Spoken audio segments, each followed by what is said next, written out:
మహాగణుడును మహోన్నతుడైన యేసుక్రీస్తు వారి పుణ్యనామములో ప్రియులార మీ అందరికీ శుభములు. దేవుని వాక్యము ధ్యానందాము. కీర్తనల గ్రంథం 98వ అధ్యాయం 1వ వచనం.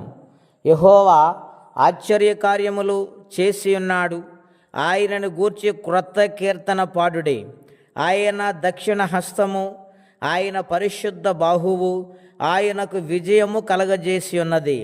ప్రియమైన దేవుని బిడ్డలారా, ఈ ఉదయకాల సమయంలో పరిశుద్ధాత్మదేవుడు మనందరితో మాట్లాడుచు ఉన్నారు. ఆయన పేరే ఆశ్చర్యము, ఆశ్చర్యకరుడు. ఆయన ఆశ్చర్యకార్యములు చేసే దేవుడై ఉన్నాడు.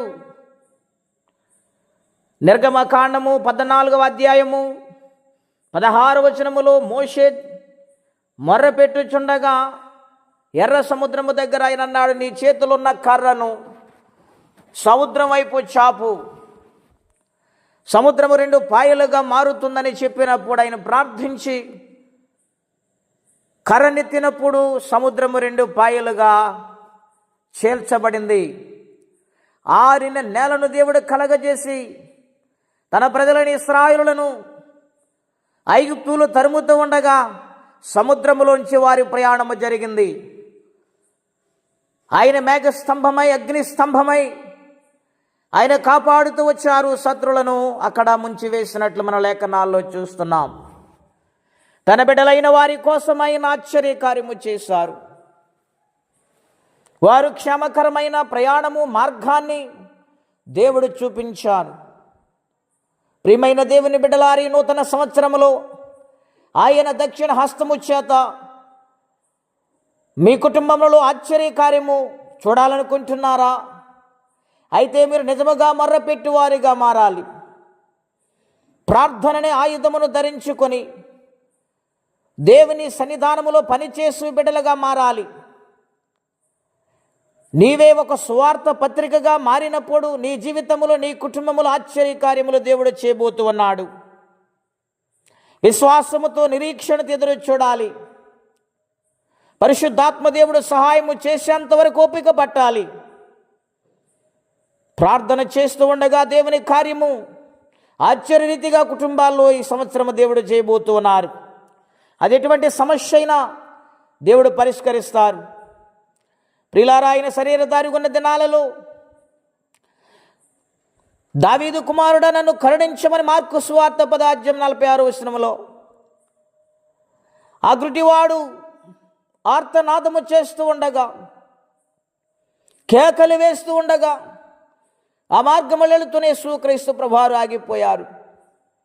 నీవు ప్రతినిత్యము కూడా ఆయన సన్నిధానములో కేకలు వేస్తుంటే ఆయనకు ముందు వెళ్ళే దేవుడు ఏమాత్రము కాదు, ఆయన నిలిచిపోయే దేవుడై ఉన్నారు. ప్రార్థన ఆలకించే దేవుడై ఉన్నారు. ఆ యొక్క కేకలు విన్న ఆయన నిలబడి తన జీవితంలో ఆశ్చర్యకార్యము జరిగించారు. ఆ గుడ్డివాడికి చూపుని కలగజేసిన దేవుడై ఉన్నారు. వస్త్రపు చెంగు ముట్టుకున్న రక్తస్రావం ఆశ్చర్యరీతిగా స్వస్థత పొందింది. పక్షవాయు గలవాడు ఆయన నోటి మాట చేత లేచి నడిచాడు. ఈ కడవరి దినాలలో ఆయన మాటకు విలువిచ్చినట్లయితే, ఆయన మాటను గౌరవించినట్లయితే నీ జీవితంలో ఆశ్చర్యకార్యము చూడబోతున్నావు. అది ఎటువంటి భయంకరమైన విపత్తైన దేవుడు తప్పిస్తారు. ఆయన మార్గము చూపే దేవుడై ఉన్నారు. గనుక ప్రియమైన దేవుని బిడ్డలారా, దేవుని పాదాల పట్టుకుని బ్రతిమాలుకొనండి. దేవుడు నిత్యముగా మన పక్షాన గొప్ప కార్యములు చేస్తాను వాగ్దానము చేస్తున్నారు. ఆయన వాగ్దానము నమ్మి ఆయన సన్నిధిలో యథార్థంగా బ్రతికినప్పుడు జయ జీవితాన్ని ఆయన అనుగ్రహిస్తారు. అట్టి కృపా తీర్మానం పరిశుద్ధాత్మదేవుడు మనందరికీ దయచేయునుగాక. ప్రార్థనండి. అత్యంత కృప కలిగిన దేవా, మహోన్నతమైన మీ నామము కొరకై వందనములు. మీరు ఆశ్చర్యకరుడు, ఆలోచనకర్తవు. మా జీవితాలు ఎన్నో ఆశ్చర్యకార్యములు చేసి ఈరోజు ఈ విధముగా నిలబెట్టావు. నీ కృప కొరకై స్తోత్రములు చెల్లించుచున్నాము. ఇంకను ఆశ్చర్యకార్యం మా జీవితంలో జరిగిస్తున్నావు. నీకు వందనములు, స్తోత్రాలు ప్రభువా.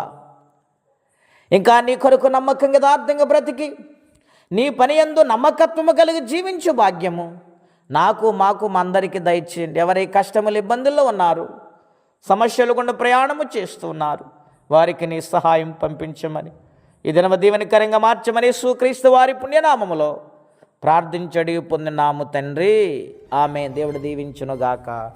ఆమేన్. ఘనమైన స్తుతిగానమా